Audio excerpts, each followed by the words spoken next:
News Services Division of Akashvani presents Northeast Diary.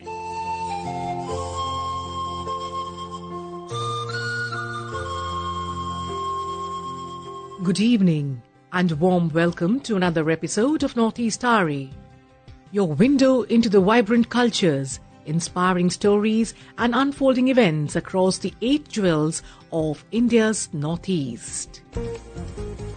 I'm Lucy Gabriel Chattopadhyay, and in today's episode we bring you an exclusive interaction with Mr. Tambur Lengdong, who highlights the importance of conserving the Mawphlang Sacred Grove. We'll also bring you a report on how Akashvani Shillong celebrated the National Broadcasting Day. But first, let's take you to Lunglei in Mizoram, which has won the Swachh Sarvekshan State Award for Cleanliness. In Mizoram, cleanliness is more than a habit. It's a tradition deeply rooted in the cultural fabric of the Mizo people. In early times, Mizo youth would gather regularly to clean their villages and surroundings in a community activity known as Natlangpui. Today, with continued community participation and active government support, cleanliness drives in Mizoram have gained renewed momentum. Here's more from our Aizawl correspondent Isaac.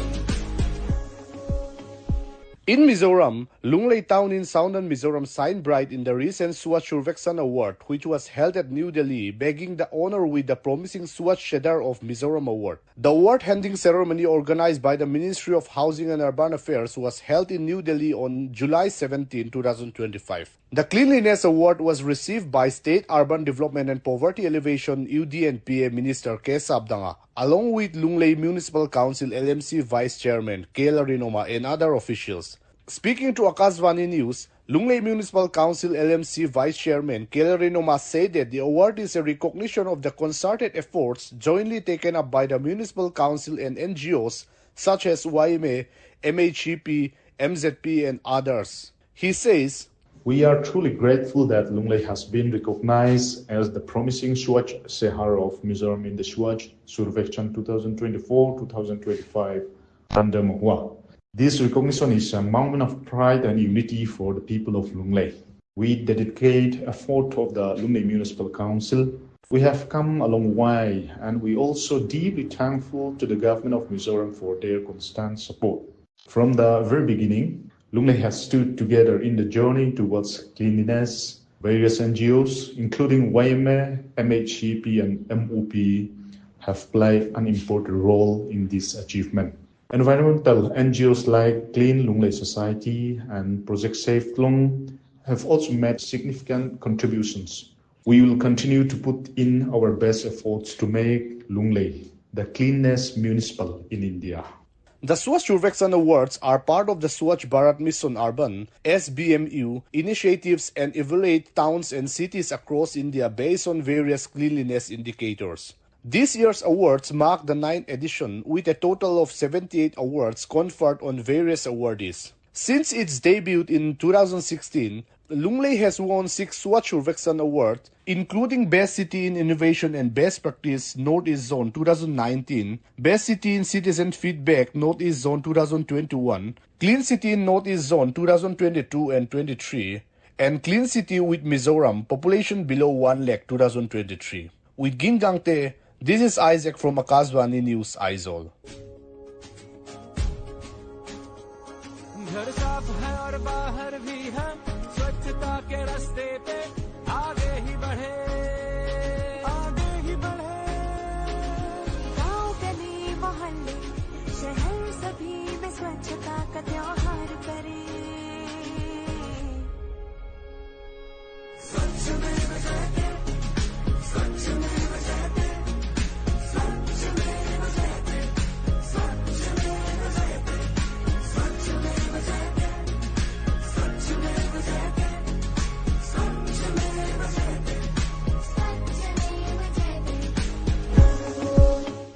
In Sungki village, located in Wokha district in Nagaland, a heartwarming initiative is quite literally lighting up lives. A night school for senior citizens launched on 29th April this year under the Panchayati Raj institutions, PRIs and community-based organizations, CBOs, and supported by Beti Bachao, Beti Padhao scheme is offering elderly villagers a second chance at education. More from our Kohima correspondent, Asuno. Over 40 learners aged 60 and above, including 86-year-old Njano, attend classes twice a week at a village community hall after their fieldwork. The program, spearheaded by local self-help groups as part of their village poverty reduction plan, teaches basic reading, writing and math using nursery-level materials. Most of the learners are entering a classroom for the first time. While the pace is slow, the impact is profound. Learners says writing their own names instead of using thumbprints has given them dignity and confidence. My name is Yansali. I am 70 years old from Tangiki village and I'm also part of an SHG group. My parents never sent me to school, so I didn't even know what ABC or 1, 2, 3 was. But through this initiative, I have learned to write my own name, put my signature at the bank, open a bank account and withdraw my own money. I am thankful to all the departments involved for giving us this opportunity. I also especially thank the department for taking the initiative to educate illiterates like us through the night school. Area Coordinator Financial Inclusion Chukiton Block NSRLM Wokha, Mr. Chumbemo Kikon, shares more on the initiative. Adult literacy class or night class was a demand by 40 SHG members during village poverty reduction plan by the Tsangiki village level organization. Community cadres and NSRM staff are taking the lead as a teacher. The textbook and exercise book were provided by education department, and the duration for the class is for 3 months, and the classes are taking in the evening of Tuesday and Friday in a week for at least 1 or 2 hours. The 3-month course wraps up this month with certificates to be awarded by the District Hub for Empowerment of Women. With growing interest from neighboring villages, Tsangkiki's night school is proof that it is never too late to learn. With Johanna Asonyo, Akashvani News Kohima for Northeast Diary. Akashvani Shillong celebrated the National Broadcasting Day on July 23rd with a vibrant cultural extravaganza at the U Sosotham Auditorium, marking a milestone in Indian public broadcasting with music, tradition and unity from across the Northeast. National Broadcasting Day, that is 23rd of July in India, marks the transformative journey of the nation's broadcasting sector, originating in 1927. Well, this occasion underscores broadcasting's vital role in driving India's progress, promoting education and preserving cultural heritage. While the government's focus on initiatives like community radio highlights the continued relevance of broadcasting in connecting remote communities and supporting grassroots development.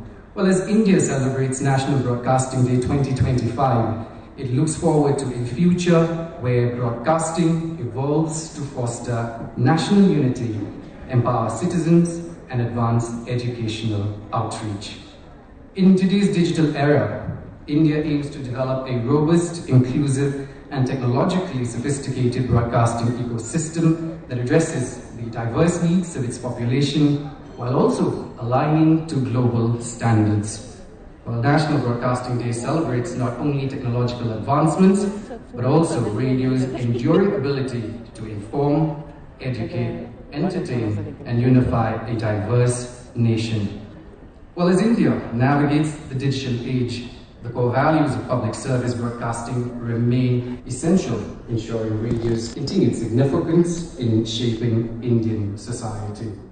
In a grand gathering of dignitaries, artists and listeners, the Director General of Akashvani, Dr. Pragya Paliwal Gaur, reflected on the 90th year journey of Indian radio, tracing its route to July 23, 1927. She described Akashvani as a beacon of trust and credibility in today's ever-evolving media landscape, and encouraged audiences to explore its digital platforms such as the News on Air app and the OTT service Waves. An immense privilege to welcome all of you to this grand event in this picturesque city of Shillong, and that too on such a very special day, today being the National Broadcasters' Day. And it is indeed heartwarming to watch all the 8 states of Northeast come together on a common platform to showcase a mosaic of your talent. Today, as we mark the National Broadcasting Day, we pause not only to honor a glorious legacy, but also to reaffirm our collective vision for the future of public broadcasting. It was today, on this day in 1927, that the radio waves started growing in India. And Akashvani has evolved into a powerful public tool. The institution, Akashvani, which is the voice of the nation. Next year on June, we'll be completing 90 years as Akashvani. It would be a momentous year, and we have already started the celebrations, and today's celebrations is the beginning of these celebrations in the Northeast. As we approach these historic milestones, Akashvani stands renewed, relevant and ready for the future, as I can see from the youngsters present here. For you all, for the new generation, we have evolved. We have taken several steps to bring Akashvani closer to the younger generation and to the new generation, the Gen Z that is called.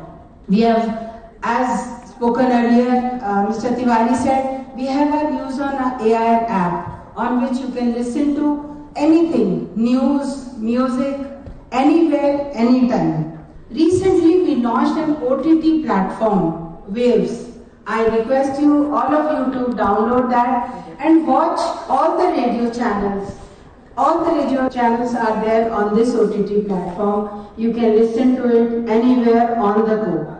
There are several good content. The Akashvani Archives is also available on this OTT channel. And over the past years, Akashvani News, which has, for decades, it has stood as a pillar of truth in the ever-evolving media landscape.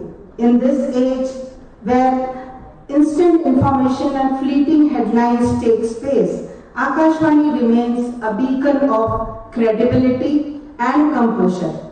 For millions across the country, Akashvani is not just a source of news, it is the voice they trust. And our commitment to the verified, balanced and unbiased reporting is not just a journalistic standard, it is a national responsibility that we carry with pride and purpose.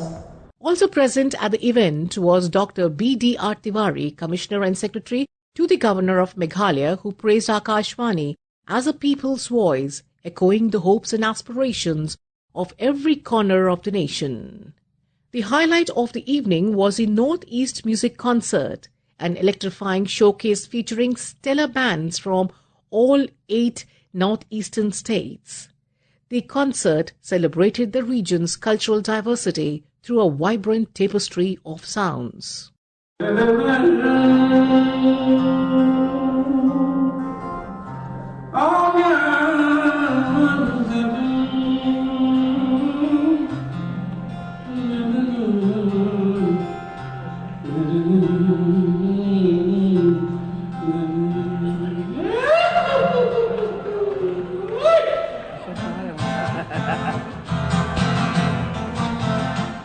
Let your people sing among us. Let your people be wrongs. Let your people serve among us. Let your people be wrongs.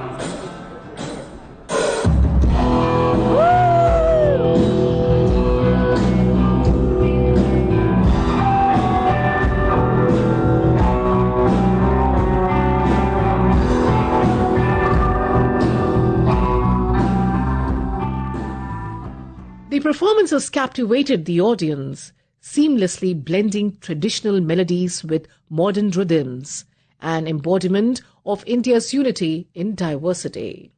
Dr. Gaur summed up the evening by calling the Northeast a musical microcosm of India and reiterated Akashwani's commitment to nurturing young voices and preserving regional cultures through public broadcasting.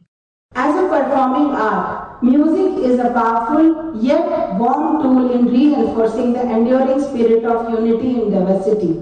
And the entire Northeast is a musical microcosm in itself, a slice of which we are about to witness in this event. I know you all are looking forward to it.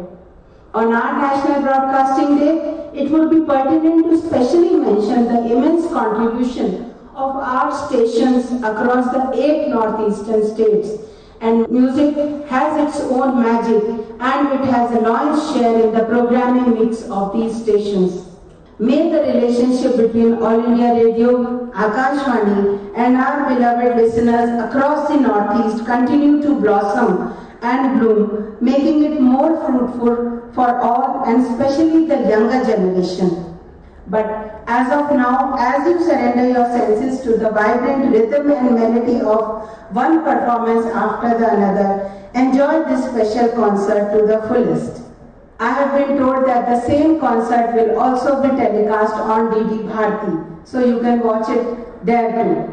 Once again, my warmest wishes to all of you on this National Broadcasting Day. Thank you. From Shillong, this celebration of National Broadcasting Day reaffirmed Akashwani's enduring mission to inform, inspire and connect. As a voice of the nation steps boldly into the digital future, its legacy lives on through stories, through sound and through music. Let there be love, sing among us. Let there be love in your eyes. Let there be love, sure among us. Let there be love in your eyes. We are ancestors of a mother. Let's rest and take care of each other. Cause we're sisters of a mother. Let there be joy, sure among us. Let there be peace, sure among us. Let there be fresh understanding, sure among us. Nestled in the East Khasi Hills of Meghalaya, the Mawplang Sacred Grove stands as a living testament to the Khasi people's deep spiritual and ecological bond with nature, spanning approximately 192 acres. This ancient forest has been preserved for centuries by indigenous beliefs that regard it as the sacred abode of the local deity Labasa. With its towering trees, rare medicinal plants and monolithic relics, the grove is not just a biodiversity hotspot. It's a cultural landscape where tradition, mythology and conservation come together. I will find my own sacred grove, away from all of the noise of the world. I will turn to prayer, for I know He's there. I will find my own sacred grove.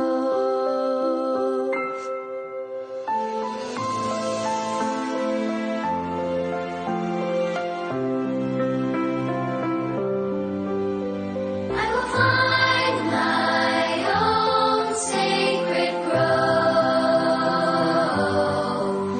away from all of the noise of the world.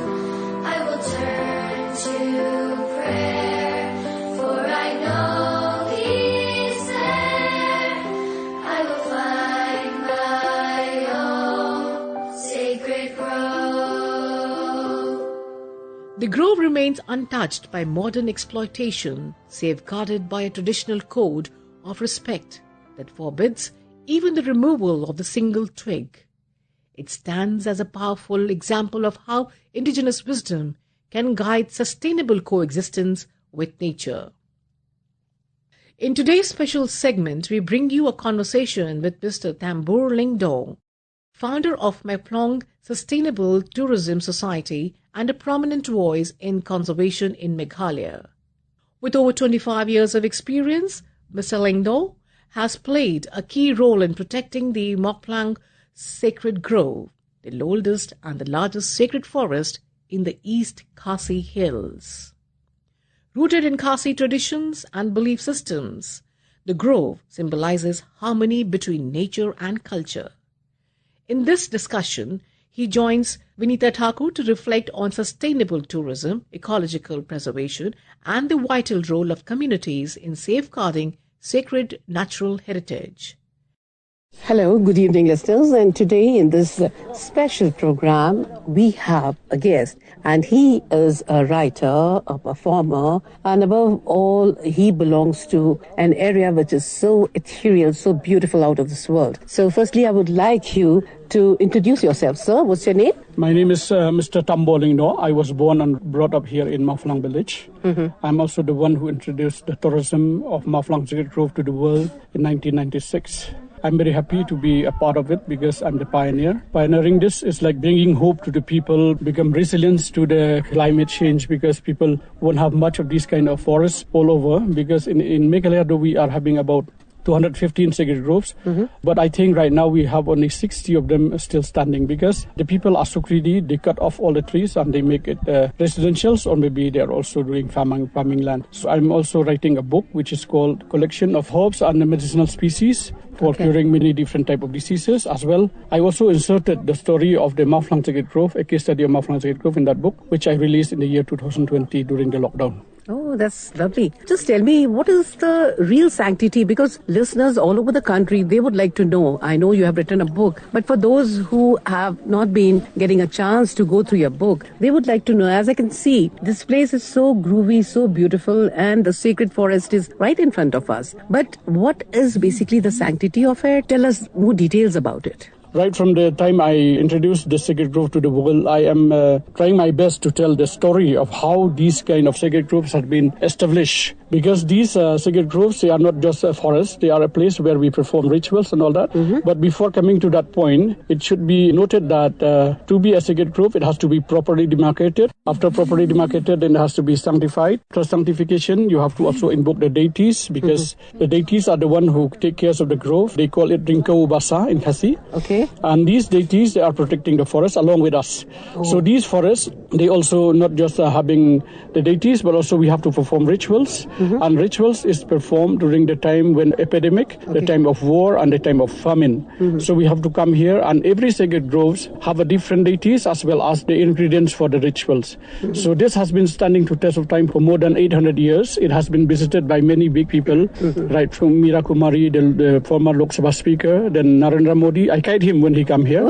I guide Meera Kumar also, the president of India. Draupadi Murmu also, she came here. And she, you took her around? Yeah, no, she didn't go inside. From here, she is able to see the grove and learn the story about this, and also declaring schemes where the government of Meghalaya is preparing for her to inaugurate. So going inside would be little difficult, but what are the things that one gets to see? Because since we haven't been inside, so we really don't know.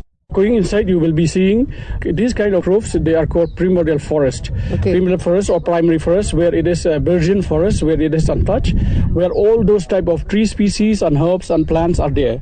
So as you know, this forest house about 450 tree species, including herbs. So for myself, I have been also sharing with people around about the tree species along with botanical names. So whenever people, VIPs and all came, so I'm the one who take care of people. I act as a guide as well as a taxonomist, because I have learned a lot from this forest. So this forest also have been taking me along. I have been able to be the member of the All India Sacred Grove Festival with IRMS Bhopal. I've been also going outside for presenting. And with the All India Radio Shillong also, I have been able to demonstrate about, do you know about something that is happening in the Maplong Sacred Grove. As well, I've also shared with Basilica Nongplu last year, that is 2023, I mean to say, about the Sacred Grove. It is being broadcast in Akashvani Shillong in English. Okay, that's good. What do you think as far as the tourism is concerned, especially of a place like this, which is quite away from the city, yet it's so beautiful and attractive? Before I conclude with that answer, the Sacred Grove has always been established in a place where there is a lot of water bodies. Mount Flang it doesn't have good water. I mean, we don't have enough water during the time. We have to come to the Sacred Grove during the dry season. Okay. But now, by having this, we also have streams that is running to the paddy field down there. So we're having these kind of groves. It is a privilege and also a legacy for us to take it along. And when I start this tourism in 1996, I'm starting at alone. But now we are having about 37 guides, and we are having about 12 homestays in Mount Flang. That means it brings a lot of changes to the people, broaden the mindset, as well as bringing economic livelihood sustainable to the people. Oh, lovely, lovely. That's a very nice venture, and thank you so much for spending your precious time. Yes, thank you very much, ma'am. It's my privilege to talk to you.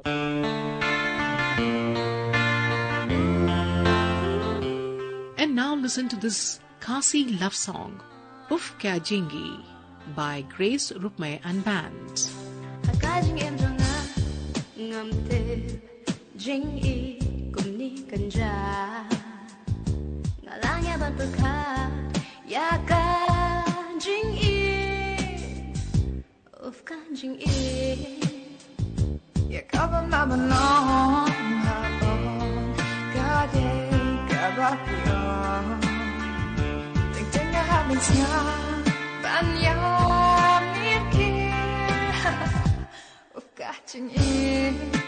With that, we come to the end of this edition of Northeast Tari. Do join us next week to hear more stories from this enchanting part of India. Until then, goodbye.